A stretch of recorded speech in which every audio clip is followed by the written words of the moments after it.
The brutal and deadly government crackdown in Syria is prompting new calls for action here in the United States. A bipartisan group of U.S. senators now co-sponsoring a resolution calling on President Obama to punish the Syrian president, Bashar al-Assad. Joining us now, one of those senators, a rising star in the GOP, the Florida Republican Marco Rubio. Senator, thanks very much for coming in.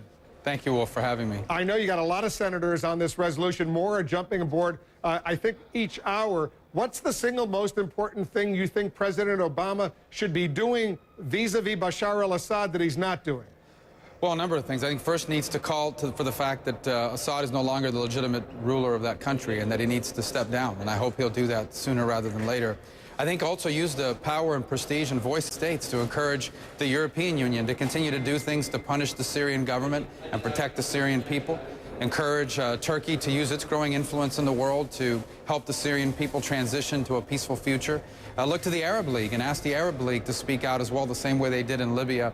And ultimately go to the United Nations Security Council and say it's time for the United Nations Security Council on this issue to step up and fulfill the purpose of its existence, and that is to protect innocent life and allow the people of Syria to craft a new future for themselves. So the U.S. is an important voice in the world, and I hope the President will lead us in making the cause of the Syrian people America's cause as well. I noticed, I just came back from Europe, the European Union did impose new sanctions against many top officials in Syria, but not Bashar al-Assad himself. I think the U.S. Has imposed sanctions, economic sanctions against officials, but not Bashar al-Assad. Why is that? Well, I don't know. That's an important question that I hope the administration would answer. I think we've imposed sanctions on 3 individuals, but clearly he's the one calling the shots. Look, I mean, Assad is, like his father before him, he's a criminal.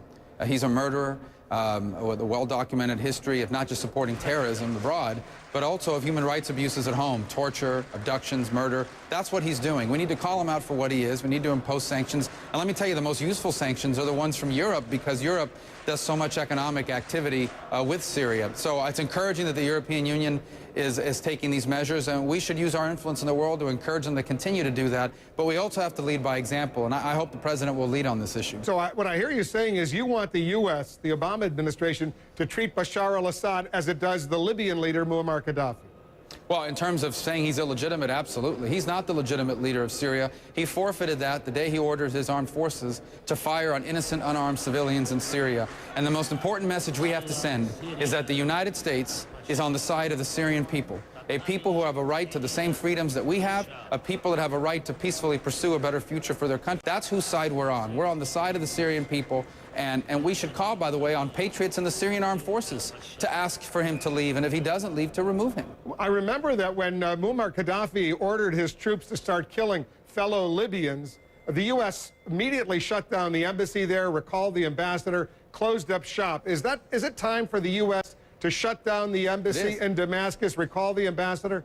Yes, because it's not the legitimate government of Syria anymore. The Assad regime is not the legitimate ruler of Syria any longer. They have forfeited that, and we should recognize that they forfeited that by withdrawing our ambassador, recalling our ambassador, shutting down our embassy, and setting an example and using our role in the world to call attention to the fact that what's happening in Syria is completely unacceptable. And I think if America and this president leads, the world will follow.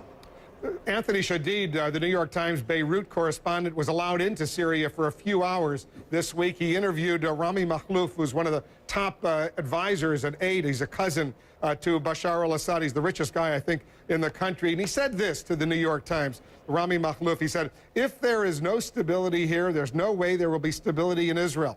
And nobody can guarantee what will happen after, God forbid, anything happens to this regime. Don't let us suffer. Don't put a lot of pressure on the president. Don't push Syria to do anything it is not happy to do. Here's the question to you. As bad as Bashar al-Assad may be for his own people and for the region, that border between the Israelis and the Syrians has been quiet since '73. Could it get worse?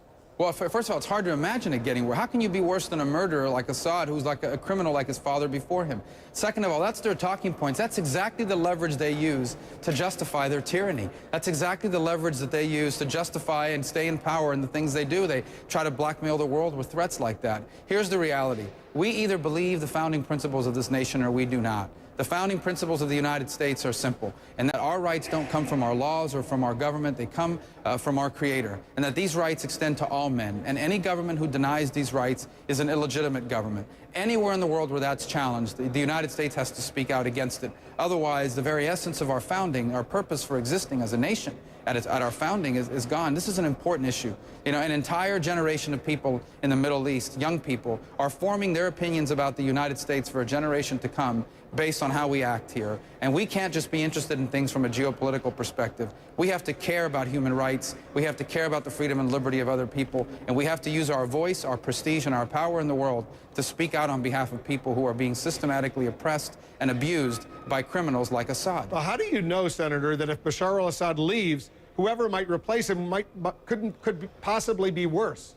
Well, here's the bottom line. First of all, it's hard to imagine anybody being worse than a criminal like Assad. The second thing, we don't know anything about anything. That's why we don't know. We can't guarantee anything about the future. What we need to guarantee is that we're engaged in that process so we can influence that process. And that's why it's important that we be a leading voice in that regard. If we are engaged on behalf and on the side of the Syrian people on this issue, if we are engaged on their behalf on this issue, then I think we have credibility with the Syrian people to influence what happens in Syria after Assad is removed or leaves. Let me switch gears quickly, because I know you got to go to politics. Just everybody asks you this question because you're such a rising star in the GOP. Running for president, or running for the Republican presidential nomination this time around, that's out of the question from your perspective. Is that right? Yeah, I've answered that so many times. I know you have, but I want to hear it from you. Well, the answer is yes, it is out of the question. I'm unfocused on this job here in the U.S. Senate. We have a lot of major issues our country's confronting. The U.S. Senate, I hope, will play a major role in that regard, and I hope to be a part of that. Who do you like? In terms of the Republican presidential nominee? Well, I'm probably not going to endorse a candidate, as I've said that. In fact, I know I'm not going to endorse a candidate. I look forward to helping whoever the nominee is. I have faith in the nomination process. These guys are going to work hard over the next year, and gals are going to work hard over the next year, and we're going to have a nominee who I hope is going to have a very good chance to be the new occupant of the White House in 2012. You know, Barack Obama was only in the Senate for a very short period of time before he ran for the Democratic presidential nomination, and some of your fans are saying you should do the same thing. Well, I'm flattered and honored by that, but the truth is I'm really focused on this job here in the Senate. As I said, we're taking on some major issues that are impact the future of our country. The Senate will play a leading role in that regard, and that's why I ran for the U.S. Senate. I want to be a part of that process. All right, Senator Rubio, thanks very much for coming in. Thank you.